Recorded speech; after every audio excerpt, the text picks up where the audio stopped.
predecessors like Merinite. Merinite is queen around 2900 BC. When her husband dies, she has to take over the regency for her underage son. In doing so, she secures the pharaonic throne for him.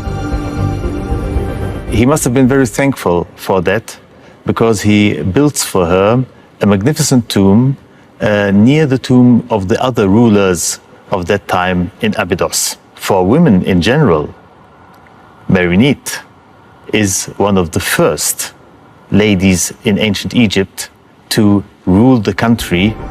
About 500 kilometers south of today's Cairo lies Abydos, burial place of the pharaohs from early dynastic times. Here in the year 1900, Egyptologists discover an impressive tomb complex. A stele gives the name of the tomb's owner, Merinite. At that time, researchers still consider Neat to be a male deity. Therefore, they initially assumed to have found the stele of a man. That of a male king. For the size of the complex is in no way inferior to tombs of other kings. In the center of the complex is a room with a wooden shrine. Around this burial chamber are grouped 8 storerooms, which in turn are surrounded by 41 secondary tombs. The queen obviously did not go alone to the realm of the dead.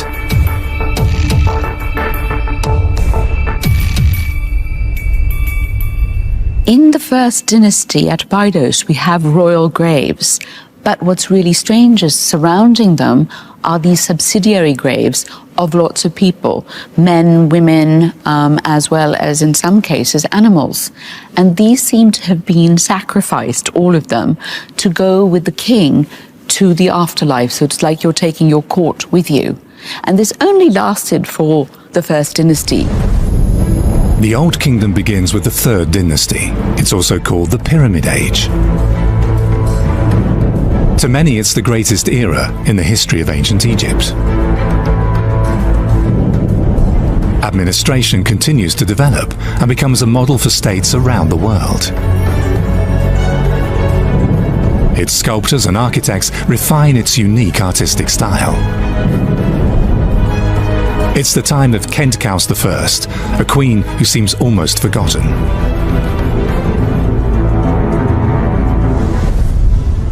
A world-famous site, the 3 pyramids of Giza.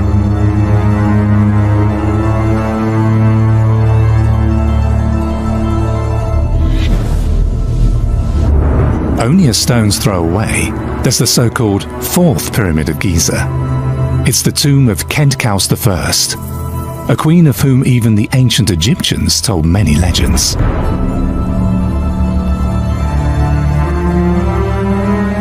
No legend, however, is a relief in front of her tomb. It shows Khentkaus with a Nemes headcloth and a ceremonial beard, the insignia of a king. So did she in fact rule over Egypt as king? Khentkaus has a text on her tomb. It's a pyramidal tomb. It's a huge tomb. And she calls herself either the mother of 2 kings of Upper and Lower Egypt, or one way to read it is the mother of the king of Upper and Lower Egypt and king of Upper and Lower Egypt. If that's the correct reading, then she was like an early Hatshepsut, who became king in her own right. Yet, whether as ruler or regent, Khentkaus apparently wields extraordinary power during her lifetime.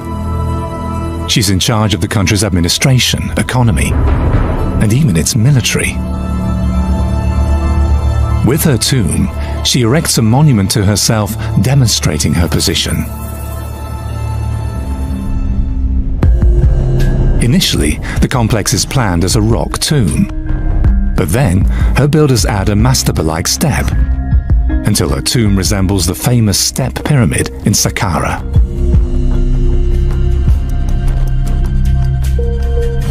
And as with other royal tombs, a ship is buried next to the pyramid. It's supposed to take Khentkaus on her journey to the afterlife.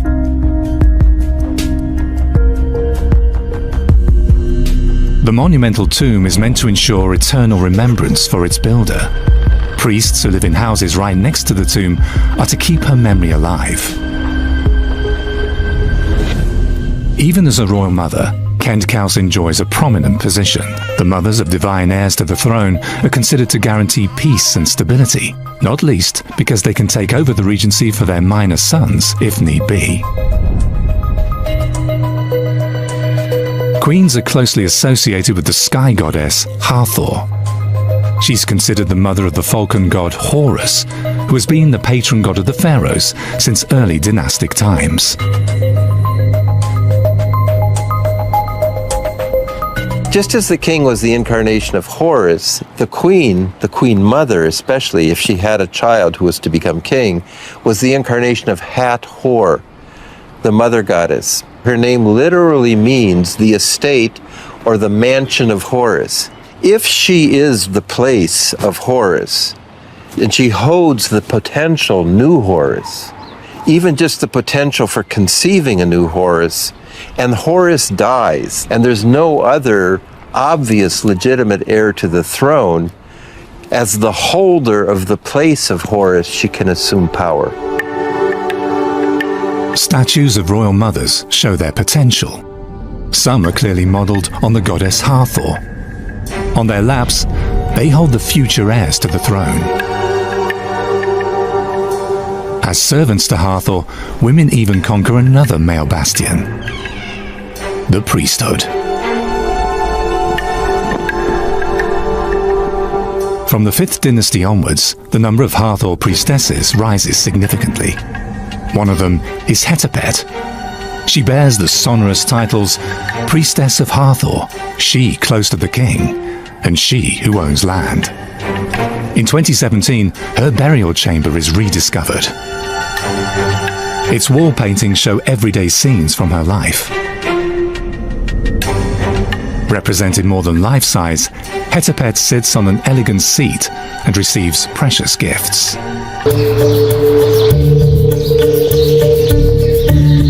As jealous foreign rulers eyed a weakened Egypt, how could it survive successive waves of foreign attack? But Egypt had a secret weapon, a culture so strong and deep-rooted that it seduced and then absorbed all who would claim it as their own.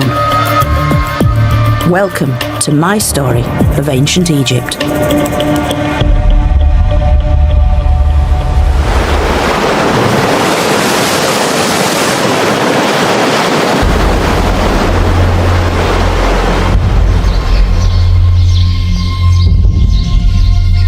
Throughout the first millennium BC, Egypt faced wave after wave of foreign invaders. But in the face of such a strong and long-lived culture, all who would try to take over Egypt would themselves be taken over.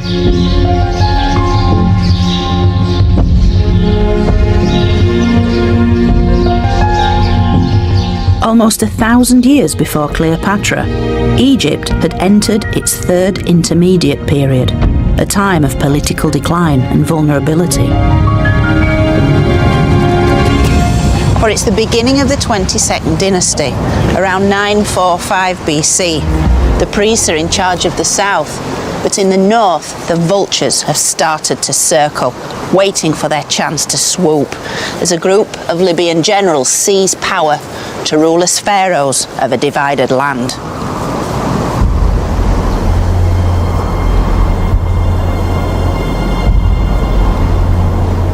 In many ways, Egypt's waning power had been triggered by a loss of faith. When the authority of the New Kingdom pharaohs had begun to crumble, Egypt's once pious priests had helped loot the royal tombs in the Valley of the Kings, systematically dismantling Egypt's previously unshakable belief in the afterlife. With the decline in power of the New Kingdom pharaohs, the Libyans, who'd fought for the Egyptians as mercenary generals, gradually infiltrated Egypt's power structure and eventually took power as the 22nd dynasty.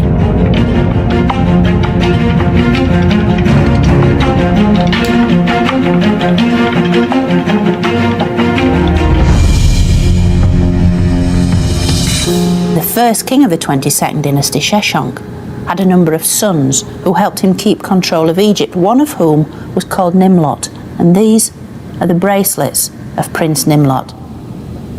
Egypt's Libyan rulers understood that looking and acting Egyptian would help to keep the country under their control.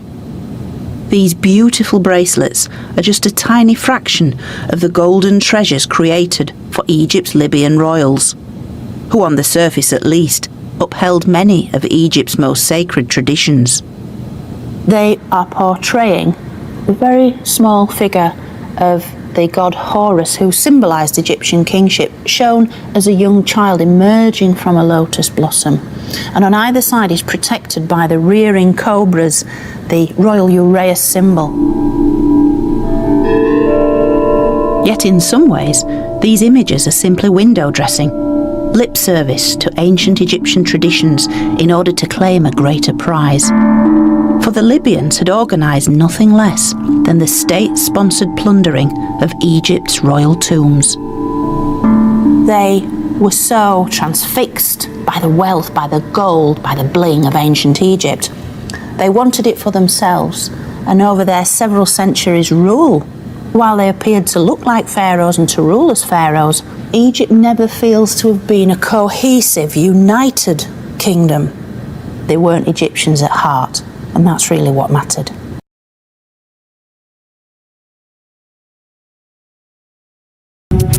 Built on the Mediterranean coast to create trading links with the rest of the ancient world, the later historian Arrian recorded that Alexander had laid out the city's general plan himself. But lacking chalk or other means, he resorted to marking it out with grain. When a flock of birds began eating the grain, Alexander regarded this as a bad omen. Yet his religious advisor quickly spun bad news into good and interpreted this as a sign that the new city would soon prosper and would one day feed the whole world. A remarkably accurate prophecy.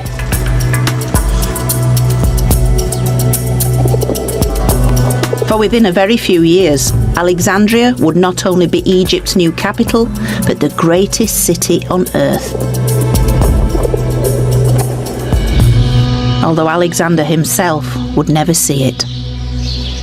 Yet despite his pious nature, Alexander was essentially a soldier.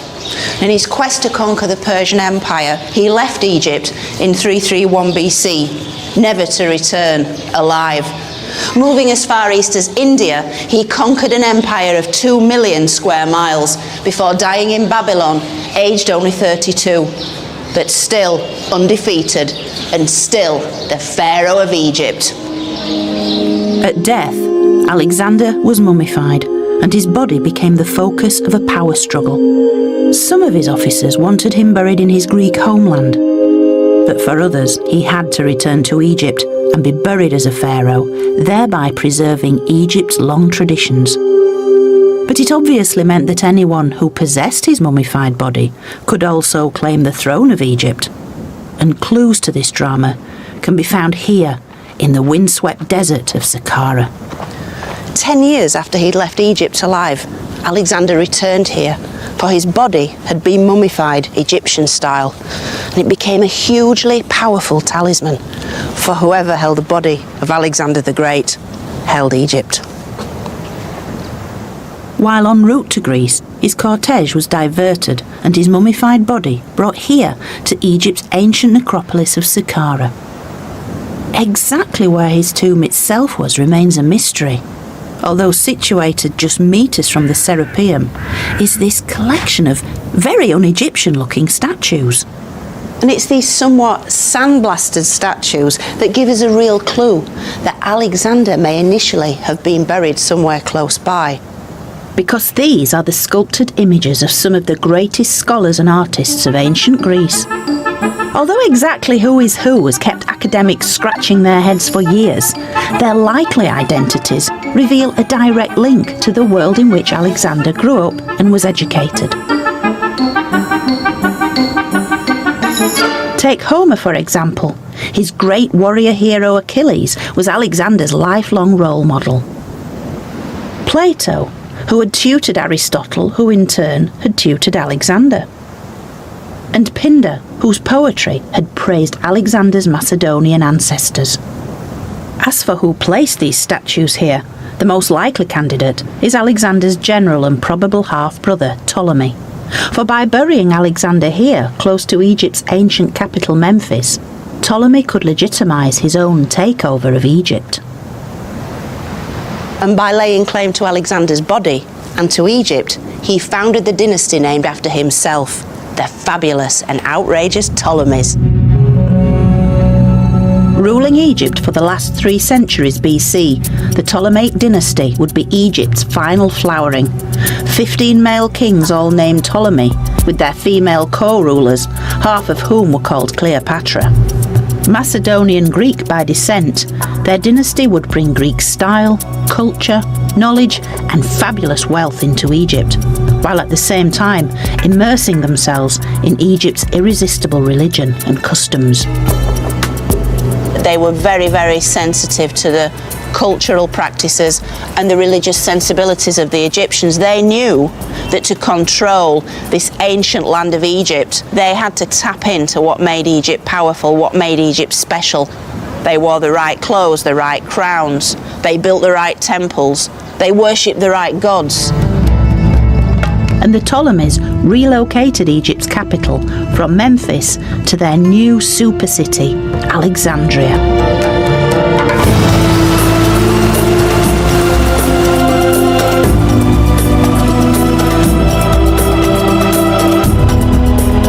Built to Alexander's original plan, it was one of the most lavish construction projects on Earth. The historian Strabo would later comment that the city had magnificent public precincts and royal palaces that covered a fourth or even a third of the entire area. Egyptian annals once again depict a spectacular victory in which many sea peoples were slaughtered and others were captured and coerced into the Egyptian army and fleet or sold as slaves. Although Ramses III spared Egypt from invasion, the battle was so costly that the royal treasury was depleted and the tomb builders at Deir el-Medina could not be paid. This resulted in the first documented labor strike in history, in which workers walked off the job and refused to return until they were properly reimbursed. And then, the momentum of the Egyptian empire started to fade. Ramses III retained a powerful central authority, secured the borders, and kept Egypt prosperous. But the kingdom was crumbling around him. The office of the Pharaoh of Egypt no longer held the same level of reverence it once did because the priests of Amun served as an intermediary between the gods. Ramses III was injured in an assassination attempt staged by one of his lesser spouses and perished as a result of his injuries. Ramses IV, 1155 to 1149 BCE, ascended to the throne only after his elder siblings perished. He attempted to imitate the great pharaohs of the past and did complete several construction projects while battling to keep the empire's declining territory. But he perished after a brief rule. He was succeeded by his son, Ramses V, who fought to retain control against Amun's priests and keep the kingdom together. His successor, Ramses VI, carried on the fight with little success. Ramses VII replaced him, followed by Ramses VIII, about whom little is known, Ramses IX, Ramses X, and Ramses XI. All of these pharaohs fought to keep the kingdom together in the face of outside incursions and internal conflicts with Amun's priests. An incident related to these struggles, though obscure, involves a man called Amenhotep, high priest of Amun, who was deposed by the vizier Pinehazy and forced to escape south to Nubia. What we are sure about is that the priests of Amun retained huge power and reached the throne of Egypt and ruled the country.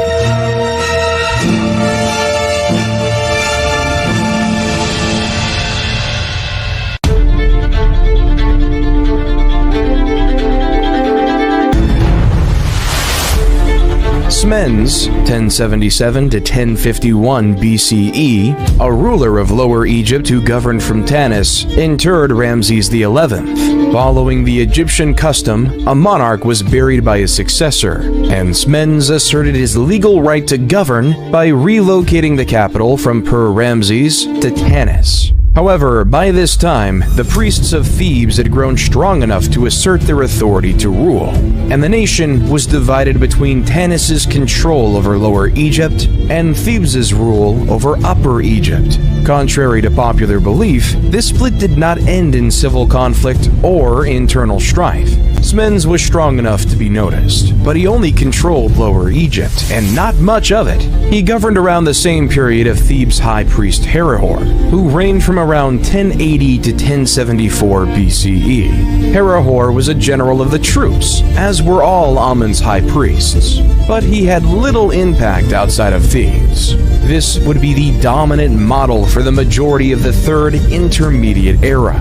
Individual nomarchs were strengthened at the cost of either part of the central government, as in the First Intermediate Period, and both Tanis and Thebes failed to exercise any major influence over the nation as a whole.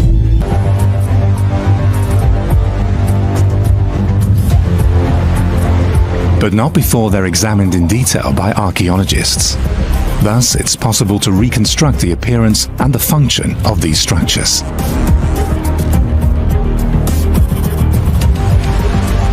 All Egyptian fortresses are built along the same lines.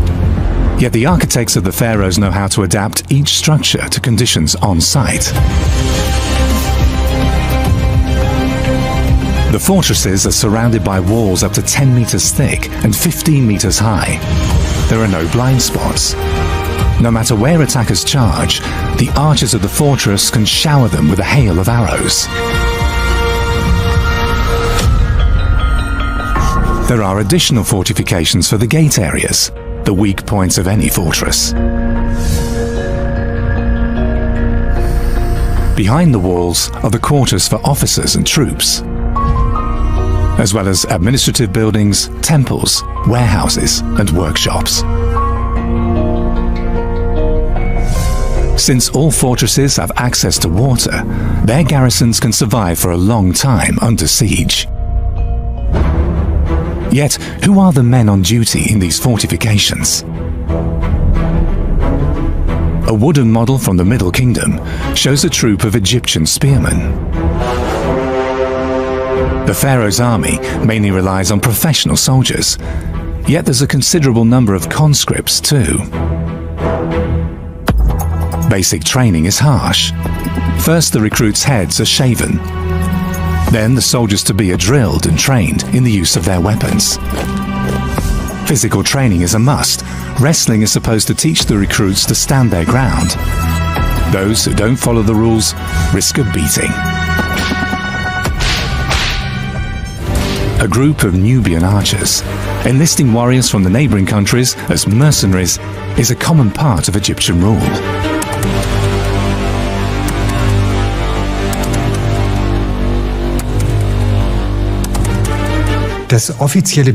Officially, foreigners were viewed with condescension. To Egyptians, especially those at the royal court, Egypt was the center of the world. In practice, however, things were quite different. Recent research shows that ancient Egyptian society was highly diverse, and a good many foreigners even made careers. This also applies to the army. Yet it's doubtful whether service in a fortress will boost promotion. As soldiers report on papyri, daily life is monotonous. At least there's no lack of food. Off-duty, board games are a favorite pastime. There's no room for toilets in the barracks. The men have to make do with sand-filled bowls. So many soldiers must be counting the days until they're allowed to go home. Duty in a fortress meant life in a very confined space in a very inhospitable area far from home. If you're a simple soldier, you're crammed into 38 or maybe 42 square meters with 8 to 10 comrades. That's certainly a hard life. If you are a commander or a senior officer, then even if your fortress may be comparatively small, you'd still have a large building and all amenities at your disposal. Archaeological evidence shows there's a huge difference in the Egyptian army between a small elite of officers and the enlisted men.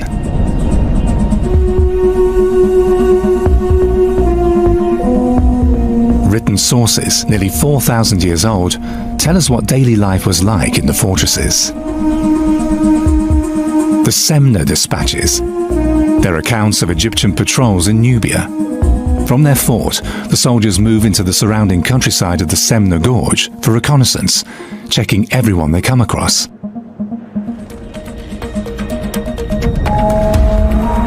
The patrols keep a special eye on Nubian traders who want to enter Egyptian territory. Only those holding a permit are allowed across the border into the empire. The fortresses on the edge of the Egyptian world are meant to uphold order, not just against armed enemies, but also against the supposed chaos of the outside world. The Egyptians also marked their territory with stelae made of stone. For a long time, this border system works. Yet around 1800 BC, the Middle Kingdom collapses, its defenses crumble. Egypt lies open to foreign invaders and learns its lesson.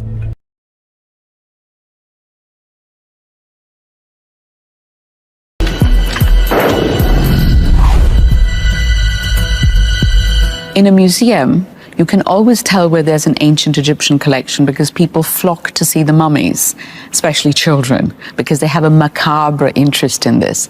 And I think people have this idea that, there's something so strange and yet compelling about looking at long dead people who are almost, because with mummies they're so well preserved, they almost seem alive to us. And it gives you a sense of connection with the past, as well as sometimes a sense of, oh, this is really bizarre. No less fascinating are the curses and spells allegedly cast over Egyptian tombs. Howard Carter and his crew are said to have fallen victim to the curse of the pharaoh.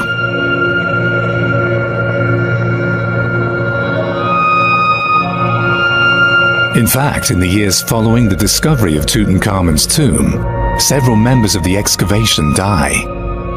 Yet, demonstrably all of them of natural causes. In royal tombs, there are texts that curse robbers or desecrators. But as Egyptologists keep on discovering new tombs, there is no truth to a curse of the pharaohs. In April 2021, the world watches spellbound as 22 royal mummies are driven through Cairo in a parade. Their destination, the new exhibition rooms in the National Museum of Egyptian Civilization. Yet, should mummies be exhibited at all? Isn't it a disturbance of their peace in death? For example, someone like Ramses II, from what we know of his character, he would have loved to be on display. He would love to have people come and bow down and look at him and say, oh my gosh, it's a pharaoh. For the study of ancient Egypt, the world of the dead is just as important as the world of the living. For thousands of years, Egyptians spared no effort to prepare their deceased for the journey to the hereafter. Inspired by the belief in eternal life, hoping that the dead will be remembered. And that is what they succeeded in doing, perhaps better than they had ever imagined. The Egyptians are united by an unshakable belief in life after death. It makes them build unique monuments that still captivate us today. They have built something that is so fantastic and monumental that would live forever. What secrets lie hidden in their funerary architecture? And what role do the pharaohs play in it? The fascination about ancient Egypt is unbroken.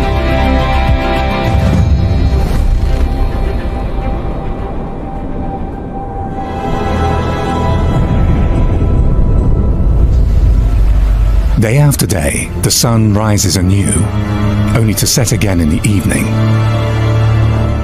Year after year, the Nile floods its banks and gives new life to the land.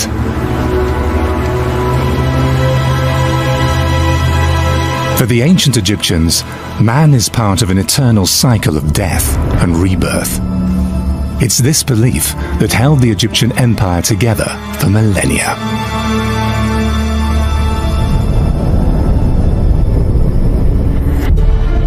The pyramids of Giza stand for this unshakable belief. They are not only the oldest, but also the only survivors of the 7 wonders of the ancient world. Once the Pyramid of Khufu towered into the sky, nearly 147 meters high. Today it's a good 10 meters smaller. The inhabitants of Cairo use it as a quarry during the Middle Ages, which is why just a little under 138 meters remain today. Nevertheless, it's the largest pyramid in the world.